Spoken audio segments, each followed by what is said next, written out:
राष्ट्रपति जगदीप धनखड़ आज जयपुर दौरे पर रहे। यहां उन्होंने federation of Rajasthan trade and industry के कार्यक्रम में शिरकत की। उन्होंने राष्ट्र निर्माण में व्यापारियों की भूमिका विषय पर व्याख्यान दिया। समारोह में फोर्टी के संरक्षक सुरजाराम मील, आईसी अग्रवाल और अध्यक्ष सुरेश अग्रवाल, यूथ विंग अध्यक्ष सुनील अग्रवाल ने उपराष्ट्रपति का स्वागत किया। इस मौके पर धनखड़ ने कहा कि भारत दुनिया की तीसरी सबसे बड़ी अर्थव्यवस्था बनने जा रहा है। भारत दुनिया के देशों के लिए प्रेरणा का स्रोत है, लेकिन विकास की तेज धारा थोड़ी धीमी होती है तो लोग विचलित हो जाते हैं। उन्होंने कहा कि दिल्ली, मुंबई, बेंगलोर, हैदराबाद की तुलना में जयपुर विभिन्न क्षेत्रों में पिछड़ा हुआ है। जयपुर में आईटी इंडस्ट्रीज और टूरिज्म, साथ ही ट्रांसपोर्ट सिस्टम में सुधार की आवश्यकता है।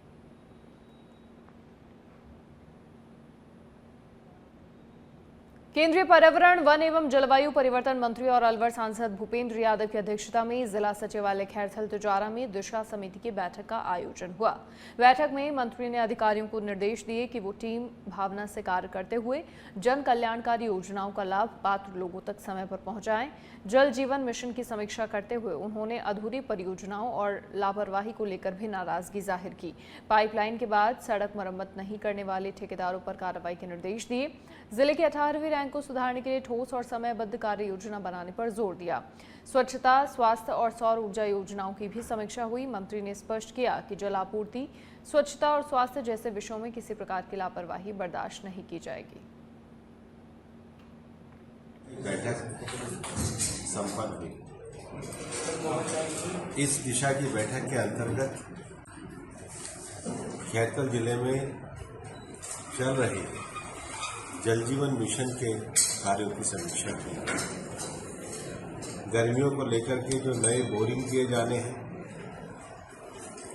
किशनगढ़ में जो 71 करोड़ की योजना आई थी, अन्य जो जल जीवन के विषय हैं उसकी पूरी तरीके से समीक्षा की गई और अधिकारियों को ये पर्याप्त निर्देश दिए गए कि जल व्यवस्था की सुचारू उपलब्धता के लिए वो कार्य करें। उसके साथ ही साथ स्वच्छ भारत मिशन के अंतर्गत हमारी जो नगर पालिकाएं हैं वहाँ जो सफाई के टेंडर हैं और जो केंद्र सरकार की स्वच्छता मिशन की, स्वच्छ भारत मिशन की जो योजनाएं हैं उसकी भी व्यापक समीक्षा की गई और कई आवश्यक विषयों पर क्रियान्वयन के आदेश भी दिए गए। तीसरा, प्रधानमंत्री सूर्यघर बिजली योजना में ज़्यादा जागरण की आवश्यकता को महसूस किया गया। इस योजना को सभी लोगों तक ले जाया जाए, उसके बारे में भी अधिकारियों को कार्य योजना बनाने के निर्देश दिए गए। इसके साथ ही साथ टीबी मुक्त भारत का जो भारत सरकार का अभियान चल रहा है उसकी भी समीक्षा की गई। 21 ग्राम पंचायतें टीबी मुक्त हुई हैं, लेकिन ये अभियान सभी गांवों तक जाना चाहिए। पिछले दिनों मैंने सांसद संपर्क अभियान को भी शुरू किया है। सांसद संपर्क अभियान के क्लस्टर में जिन गांवों में गए हैं वहां पर पानी के कार्यों की समीक्षा, वहां पर स्वच्छता की समीक्षा, एक पेड़ मां के नाम अभियान, टीबी मुक्त भारत अभियान और प्रधानमंत्री सूर्यघर बिजली योजना, इसको जमीनी स्तर तक भी लेकर के गए हैं। हम चाहते हैं कि खैरथल जिले में जो विकास के बाद एक औद्योगिक क्षेत्र भी भिवाड़ी यहाँ पर है, उसमें स्वच्छता के आयामों को जोड़ा जाए। हमने केंद्र सरकार से 7.5 करोड़ रुपए भी वहाँ पर दिलवाए। तो वहाँ की जो वायु गुणवत्ता है उसका एक्शन प्लान क्या हुआ है उसकी भी समीक्षा हमने मांगी है।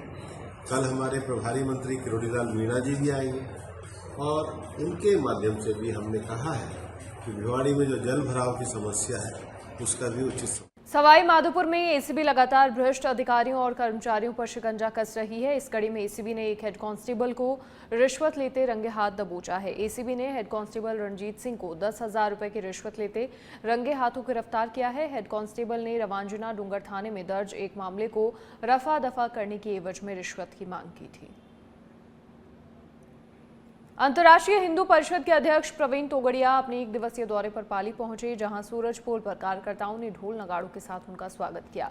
इस दौरान प्रवीण तोगड़िया कुमारों के बाद स्थित चंपालाल प्रजापत के आवास पहुंचे, जहां उनके परिवार से मुलाकात की और इस अवसर पर तोगड़िया ने मीडिया से मुखातिब होते हुए कहा कि वो वक्फ बिल का समर्थन करते हैं। इसके साथ ही कहा कि हिंदुओं को भी संतान में वृद्धि करनी चाहिए और हिंदू संगठन के रूप में विश्व शक्ति है। जगह जगह पर धरने, प्रदर्शन, मेमोरेंडम देकर दबाव बना रहे हैं। यह सच है कि बांग्लादेश में भी हिंदू नेताओं को उठाकर मार दिया जाता है और भारत के पश्चिम बंगाल सहित देश के अनेक कोने में हिंदू सुरक्षित नहीं है। यह हिंदुओं के लिए खतरे की घंटी है। देश में किसी भी कीमत पर हिंदू सुरक्षित रहना ही चाहिए। हिंदू से हिंदुओं की रक्षा करनी चाहिए और हम सब हिंदुओं को भारत में हिंदुओं का बहुमत बनाना चाहिए। देश में 2 बच्चों का कानून सबके लिए इस समय सिर्फ हिंदुओं के लिए है। हिंदू को तीसरा बच्चा हुआ, उनको सरकारी नौकरी, प्रमोशन, इंक्रीमेंट में रोका जाता है और मुसलमान 5 बच्चे पैदा करते तो भी उसको प्रमोशन, इंक्रीमेंट मिल जाता है। यह भारत में नहीं चलेगा।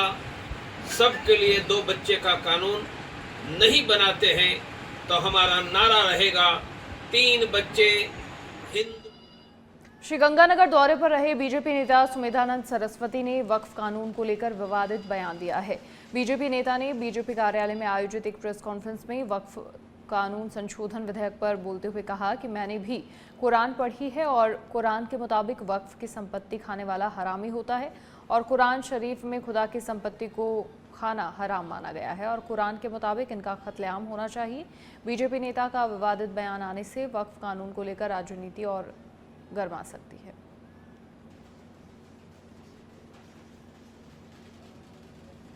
जालौर के बागोड़ा में अतिक्रमियों ने सरकारी जमीन पर कब्जा कर लिया। तहसील क्षेत्र के देवदा का गोलिया में दर्जनों अतिक्रमियों ने करीब 3800 बीघा सरकारी जमीन पर कब्जा किया है। एक तरफ सरकार सरकारी जमीन खाली करवाने को लेकर संबंधित अधिकारियों को पाबंद कर रही है तो दूसरी तरफ सरकारी जमीन पर किए गए अवैध कब्जाधारियों के खिलाफ कार्रवाई नहीं की गई तो उन अधिकारियों पर भी कार्रवाई की जाएगी। वहीं दूसरी ओर अधिकारी इस ओर कोई ध्यान नहीं दे रहे। ऐसे में अधिकारियों की मिलीभगत भी सामने आ रही है।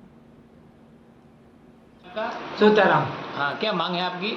मेरी मांग है, हमारे देवता का गोलिया की जमीन नदी की है और घोषक भूमि 3800 बीघा में कई बार तहसीलदार जी को भी रिपोर्ट दी। उसके बाद में तहसीलदार जी पटवारी के पास आदेश भेजते हैं।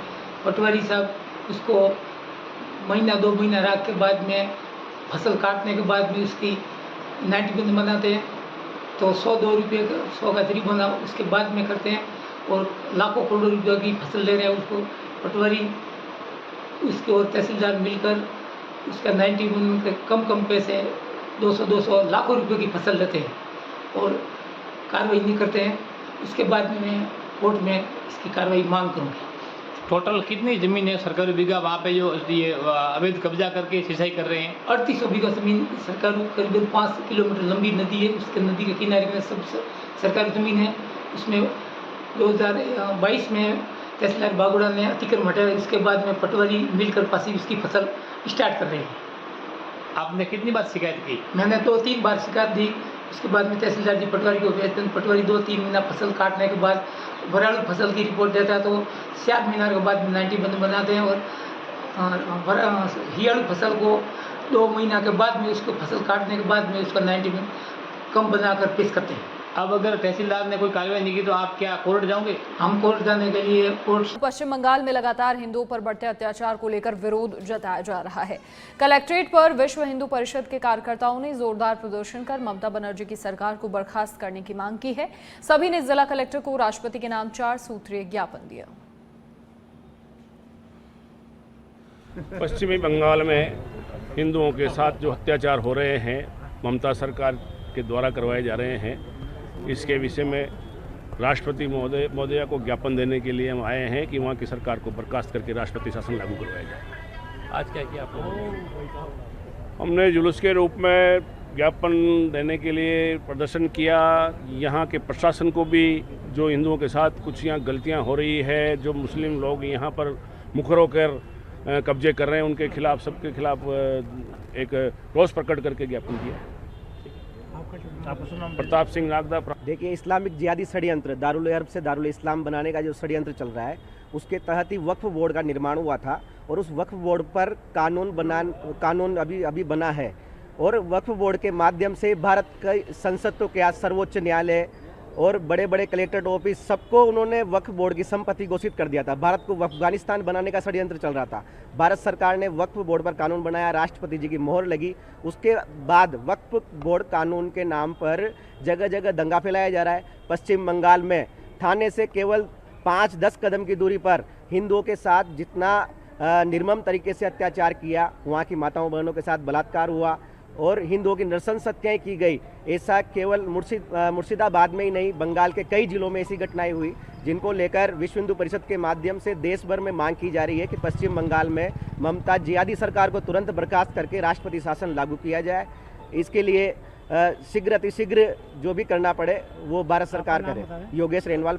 विश्व हिंदू परिषद द्वारा आज बांग्लादेश में हिंदुओं के साथ अत्याचार किया जा रहा है, उसको लेकर आज ज्ञापन माननीय कलेक्टर को दिया और भाई साहब प्रताप सिंह जी जो प्रांत के हमारे प्रमुख हैं, साथ ही योगेश रेनवाल जी, श्रीनाथ जी, सभी लोगों के नेतृत्व में ये ज्ञापन का आयोजन रखा गया। निश्चित रूप से जिस तरीके से तुष्टीकरण को हमने देखा है, पूरा भुगता भी है। भारत का जो अविभाज्य हमारा भारत था उसका विभाजन कर दिया गया, बांग्लादेश में टूट गया, पाकिस्तान में टूट गया और आज ये स्थिति है कि कुछ लोग अनावश्यक रूप से चेष्टा करते हैं अतिक्रमणों की, और जहाँ कहीं मौका मिलता है वो कोई उससे मुस्लिम समाज का कोई फ़ायदा नहीं होता, परंतु वो सिर्फ अपने लाभ के लिए अतिक्रमण करते हैं और फिर वहाँ मज़ार पहले बनाकर और कोई धार्मिक स्थल बनाकर फिर उस स्थान पर जो है बड़े बड़े व्यावसायिक केंद्र बना लिए जाते हैं। तो इस प्रकार की चीज़ों को लेकर विश्व हिंदू परिषद ने आज विरोध दर्ज किया है और आने वाले समय में जिलाधीश महोदय से इन सारे प्रकरणों पर बात करने की योजना बनाई है और शीघ्र ही विश्व हिंदू परिषद के प्रमुख पदाधिकारियों के नेतृत्व में एक प्रतिनिधि मंडल जिलाधीश जी से मिलकर इन सारे विषयों पर बात करेगा।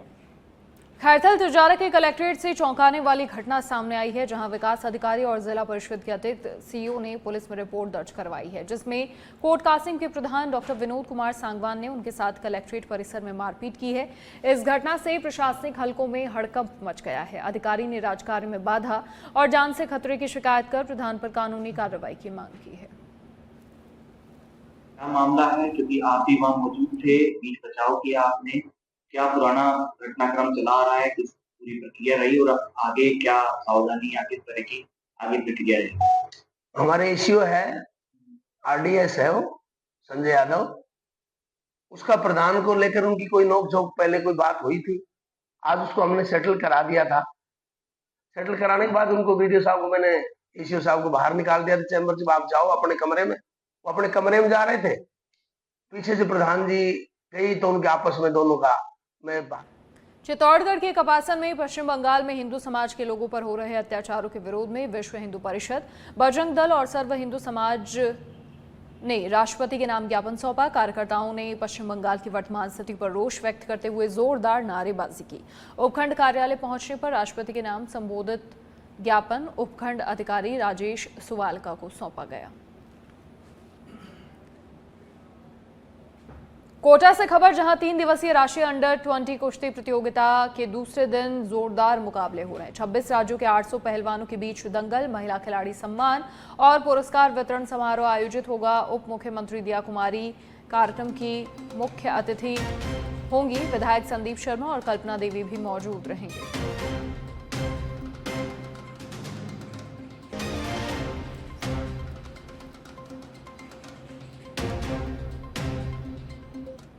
खैरथल तिजारा की भिवाड़ी में 3 पुलिसकर्मियों की दादागिरी देखने को मिली है। आपको बता दें, नशे में पुलिसकर्मी एक ढाबे पर पहुंचे और खाना खाने के बाद होटल मालिक ने पैसे मांगे तो कम पैसे देने पर मामूली कहासुनी हुई, जिसके बाद पुलिसकर्मी मारपीट पर उतर आए। साथ ही होटल मालिक और उसके भांजे को जबरन गाड़ी में डालकर थाने ले गए। ये जी एक राम सिंह और एक शांतिलाल नाम के 2 आए थे, जो घंटा भर यहाँ उन्होंने बैठकर पी गाड़ी में, i20 गाड़ी थी उनके पास में, और फिर खाना खाया। खाना खाने बाद में किचकिच करने लग गए। फिर पैसे पूछे तो 3 आदमी थे, एक समय सिंह और आ गया उनके पास में। मैंने 150 रुपये बताए, उन्होंने 230 रुपये मेरे फ़ोन पे डाल दिया। उसके बाद उन्होंने मार पिटाई शुरू कर दी, बोला लाइसेंस दिखा। और इसकी परमिशन दिखा, मैं यहाँ का बीट अधिकारी हूँ, मैं साले को अंदर डाल दूंगा। मुंह में से बहुत अपशब्द गालियाँ यहाँ पर की, यहाँ 20-30 आदमी और भी थे। फिर उन्होंने थाने से जिप्सी बुलाई, उनमें डाल के ले गए।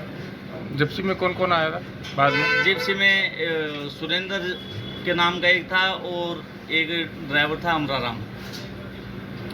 फिर मेरा भांजा जो वीडियो बना रहा था उसको डाल लिया गाड़ी में, और एक यहाँ वर्कर काम करता है उसको डाल लिया और थाने में ले गए। वहाँ जाके मार पिटाई करी और भांजे के खूब मारा पहले तो, फिर छाती पे पैर रख के और कह रहा है इसके पासवर्ड बता। फिर उन्होंने वीडियो डिलीट करी। फिर पुलिस वाले 1-2 उन्हें छुड़ाने भी आए थे। उनका दवा में आया 10 बज के करीब 5 मिनट पे। तो यहाँ पे आके मैं देख रहा था तो यहाँ पे वो वैसे पहले से बहसबाजी कर रहे थे, खाने को लेकर हो रहे थे, तो यहाँ पे पैसे को लेकर। तो ये बहसबाजी करते हुए सभी इधर ले जाके मामा जी के साथ मारपीट करने लगे उस साइड में। तो मैंने मेरा मोबाइल उठा के और कैमरा उसे वीडियो बनाना चालू कर दिया। तो वीडियो बनाना चालू करा तो उन्होंने सोचा कि ये भी उनके साथ है, तो वो वीडियो मेरा मोबाइल कोस रहे थे, पहले तो छीन रहे थे। फिर उधर से छीनते कि इधर लेके आए और मोबाइल छीन लिया मेरा। फिर मेरे को भी गाड़ी में बिठाने जाके ले गए वहाँ पे। वहाँ जाकर क्या हुआ? थाने के अंदर जाके वहाँ पे मेरे को जो कमरे में